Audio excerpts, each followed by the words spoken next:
Talking Trash on Low Country Live is brought to you locally by Capital Waste Services. Cleaning today for a greener tomorrow. You heard it. It is Talkin' Trash Tuesday. This is where we dish TV shows, celebrity gossip, and local news. Today we start with the supposed aliens that landed in Mexico's Congress.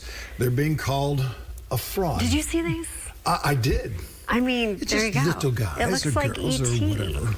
All right, so shriveled bodies with shrunken, warped heads. They left the chamber aghast last week, and they quickly kicked up a social media fervor. However, the presentation faced swift international backlash, with critics calling it a stunt. And actually, supposedly, I'll just say beings. They're supposedly from Peru. Officials say they were specimens from 2017. And wasn't there an issue like they wouldn't allow them to be tested? Yeah, the thing of it is, the guy that brought these in, he's been known for producing stunts as well. Yes, I did read one article where he said that there were eggs inside them. Oh. Which is when curious. were they going to hatch? And then I did see things on Instagram and TikTok that show. Have you watched that show? Is it Cake? Mm-hmm. They made a cake out of the aliens. Oh, really?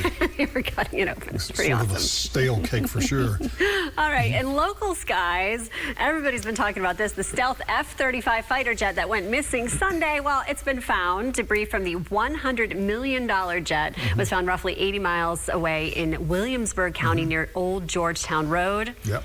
Authorities have blocked off the road since yesterday afternoon. No one is allowed in or out. And Tom, you had some tidbits to add to this. Yeah, you know, the two main things about this is that the pilot is okay. He's in the hospital still. He's going through, I'm sure, if he's not injured too much, he's going through extensive questioning of why he bailed out of what is a $100 to $110 million plane. Some people say the plane is about $85 million, but when you add the maintenance that's involved and the depot maintenance that's involved, it can go all the way up to about $117 million. This is an F-35B. It's out of a Marine Corps Air Station, Beaufort. The second part, the plane landed in an area that didn't cause any damage to, it didn't hurt anybody. Right, they're lucky.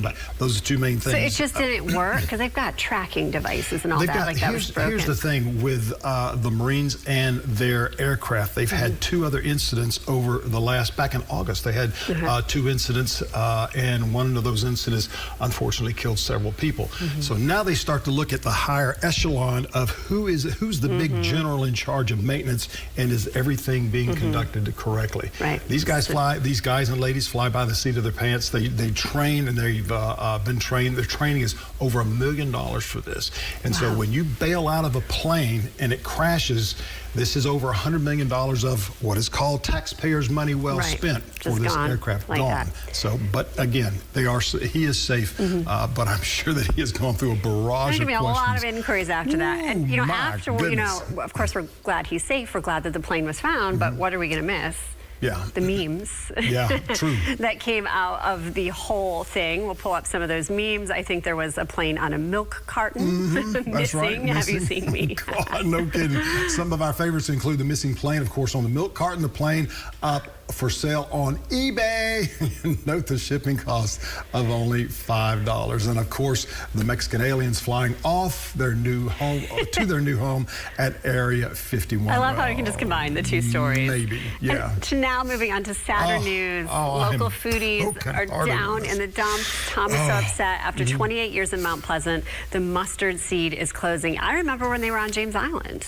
We used to go all the time. Sal owned a number of restaurants. Cherison Clark tells us what the last few decades of owning restaurants has meant to Sal Parco.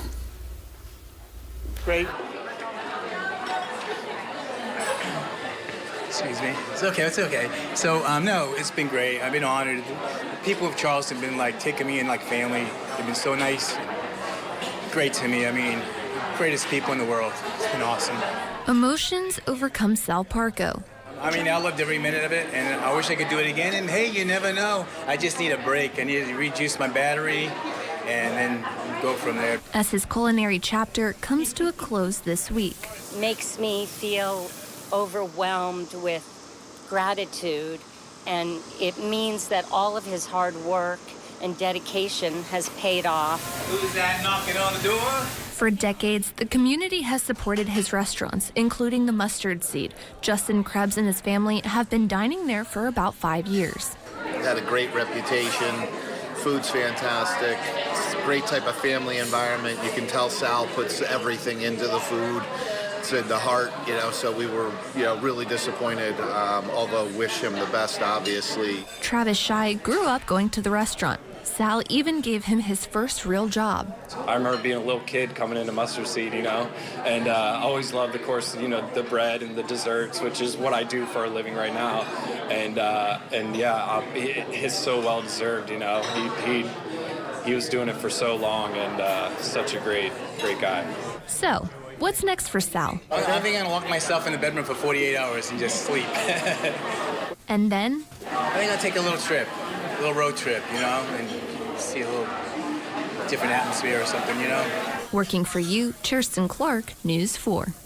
Thanks so much, Cheriston. The last day the Mustard Seed will be open is Friday. And Sal's wife, Andrea, says there will be a farewell for Sal that evening. And I'll tell you what, one of the best things I ever had at a Long Point Grill, one of the ones that he owned, was the grilled meatloaf over mashed potatoes. I was going to say, I remember the mashed potatoes at the Mustard Seed were like one of my favorites. And the cashew encrusted flounder, I believe, as well. I've had that too. It was fabulous. We're going to miss you, Sal, but I've got a good feeling you're going to be back. Yeah. Stick around. We've got more Low Country Live coming up in just a moment, so stay with us.